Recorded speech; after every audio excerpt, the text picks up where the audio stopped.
Mecanismos da Mediunidade, capítulo 26. Jesus e Mediunidade. Divina Mediunidade. Em nos reportando a qualquer estudo da mediunidade, não podemos esquecer que, em Jesus, ela assume todas as características de exaltação divina. Abre nota. Em A Gênese, páginas 293 e 294, anota Allan Kardec com referência aos fenômenos da mediunidade em Jesus. Agiria como médium nas curas que operava? Poder-se-á considerá-lo poderoso médium curador? Não, porquanto o médium é um intermediário, um instrumento de que se servem os espíritos desencarnados. E o Cristo não precisava de assistência, pois que era ele quem assistia os outros. Agia por si mesmo, em virtude do seu poder pessoal, como o podem fazer, em certos casos, os encarnados na medida de suas forças. Que espírito, ao demais, ousaria insuflar-lhe seus próprios pensamentos e encarregá-lo de os transmitir?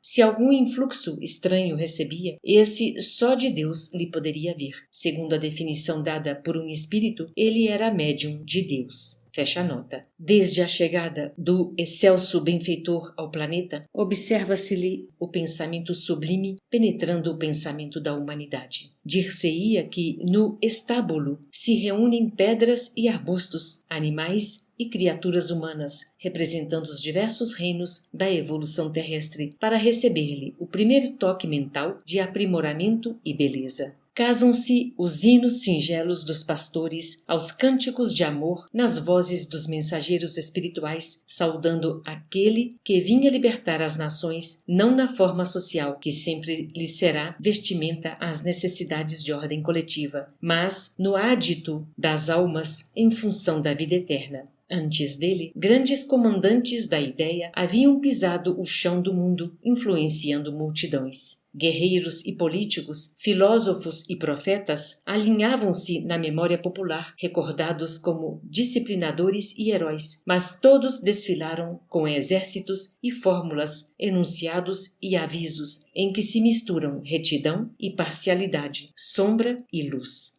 Ele chega sem qualquer prestígio de autoridade humana, mas, com a sua magnitude moral, imprime novos rumos à vida, por dirigir-se, acima de tudo, ao espírito em todos os climas da terra. Transmitindo as ondas mentais das esferas superiores de que procede, transita entre as criaturas, despertando-lhes as energias para a vida maior, como que a tanger-lhes as fibras recônditas de maneira a harmonizá-las com a sinfonia universal do bem eterno. Médiuns preparadores. Para recepcionar o influxo mental de Jesus, o Evangelho nos dá notícia de uma pequena congregação de médiuns à afeição de transformadores elétricos conjugados para acolher-lhe a força e armazená-la, de princípio, antes que se lhe pudessem canalizar os recursos. E, longe de anotarmos aí a presença de qualquer instrumento psíquico menos seguro do ponto de vista moral, encontramos importante núcleo de medianeiros desassombrados na confiança e corretos na diretriz. Informamo-nos, assim, nos apontamentos da Boa Nova, de que Zacarias e Isabel, os pais de João Batista, precursor do médium divino, eram ambos justos perante Deus, andando sem repreensão em todos os mandamentos e preceitos do Senhor. Que Maria, a jovem simples de Nazaré, que acolheria o embaixador celeste nos braços maternais, se achava em posição de louvor diante do Eterno Pai. Que José da Galileia, o varão que o tomaria sob paternal tutela, era justo. Que Simeão, o amigo abnegado que o aguardou em prece durante longo tempo, era justo e obediente a Deus. E que Ana, a viúva que o esperou em oração no templo de Jerusalém por vários lustros, vivia servindo a Deus. Nesse grupo de médiuns admiráveis, não apenas pelas percepções avançadas que os situavam em contato com os emissários celestes, mas também pela conduta irrepreensível de que forneciam testemunho, surpreendemos o circuito de forças a que se ajustou a onda mental do Cristo para daí expandir-se na renovação do mundo. Efeitos físicos.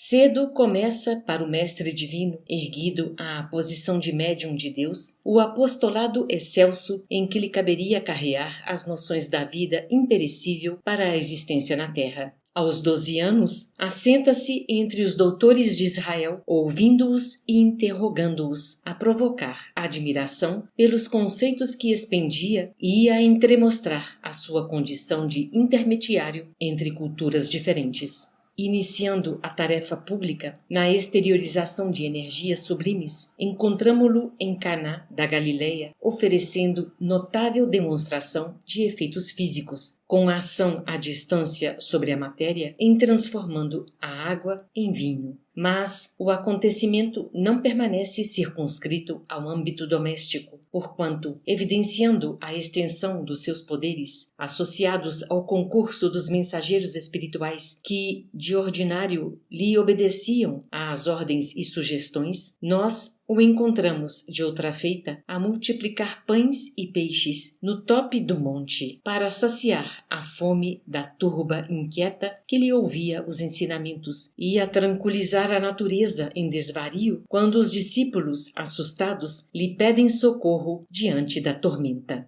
Ainda no campo da fenomenologia física ou metapsíquica objetiva, identificamo-lo em plena levitação, caminhando sobre as águas, e em prodigiosa ocorrência de materialização ou ectoplasmia, quando se põe a conversar diante dos aprendizes com 2 varões desencarnados que, positivamente, apareceram glorificados a lhe falarem de acontecimentos próximos. Em Jerusalém, no templo, desaparece de chofre, desmaterializando-se ante a expectação geral, e, na mesma cidade, perante a multidão, produz-se a voz direta em que bênçãos divinas lhe assinalam a rota. Em cada acontecimento, sentimos-lo a governar a matéria, dissociando-lhe os agentes e reintegrando-os à vontade, com a colaboração dos servidores espirituais que lhe assessoram o ministério de luz. Efeitos intelectuais. No capítulo dos efeitos intelectuais, ou, se quisermos, nas provas da metapsíquica subjetiva, que reconhece a inteligência humana como possuidora de outras vias de conhecimento, além daquelas que se constituem dos sentidos normais, reconhecemos Jesus nos mais altos testemunhos. A distância da sociedade hierossolimita profetiza os sucessos amargos que culminariam com a sua morte na cruz. Utilizando a clarividência que lhe era peculiar, antevê Simão Pedro cercado de personalidades inferiores da esfera extrafísica e avisa-o quanto ao perigo que isso representa para a fraqueza do apóstolo.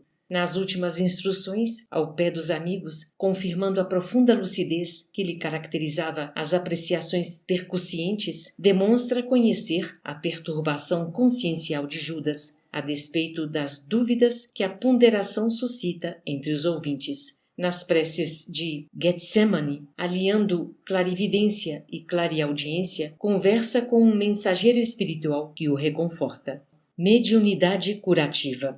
No que se refere aos poderes curativos, temo-los em Jesus nas mais altas afirmações de grandeza. Cercam-no doentes de variada expressão. Paralíticos estendem-lhe membros mirrados, obtendo socorro. Cegos recuperam a visão. Ulcerados mostram-se limpos. Alienados mentais, notadamente obsidiados diversos, recobram o equilíbrio. É importante considerar, porém, que o grande benfeitor a todos convida para a valorização das próprias energias. Reajustando as células enfermas da mulher hemorroíça, diz-lhe convincente: filha, tem bom ânimo, a tua fé te curou. Logo após, tocando os olhos de 2 cegos que lhe recorrem à caridade, exclama: seja feito segundo a vossa fé. Não salienta a confiança por simples ingrediente de natureza mística, mas sim por recurso de ajustamento dos princípios mentais na direção da cura. E encarecendo o imperativo do pensamento reto para a harmonia do binômio mente-corpo, por várias vezes o vemos impelir os sofredores aliviados à vida nobre,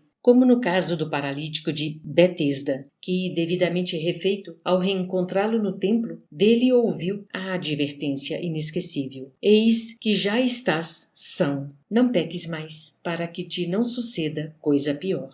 Evangelho e mediunidade.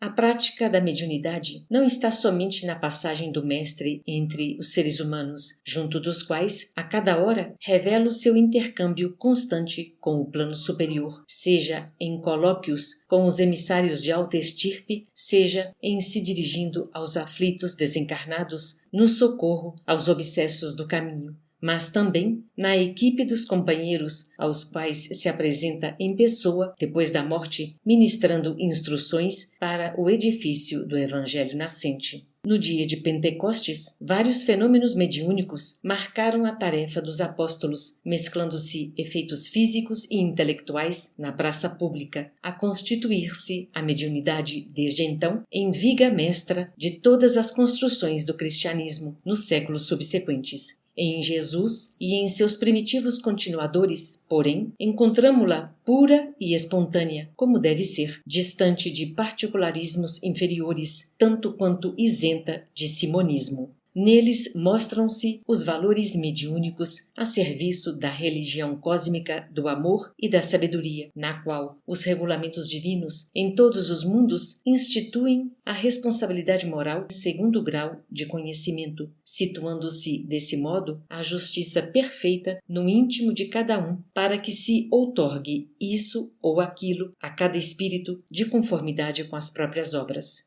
O Evangelho, assim, não é o livro de um povo apenas, mas o código de princípios morais do universo, adaptável a todas as pátrias, a todas as comunidades, a todas as raças e a todas as criaturas, porque representa, acima de tudo, a carta de conduta para a ascensão da consciência à imortalidade, na revelação da qual nosso Senhor Jesus Cristo empregou a mediunidade sublime como agente de luz eterna, exaltando a vida e aniquilando a morte, abolindo o mal e glorificando o bem, a fim de que as leis humanas se purifiquem e se engrandeçam, se santifiquem e se elevem para a integração com as leis de Deus. Fim.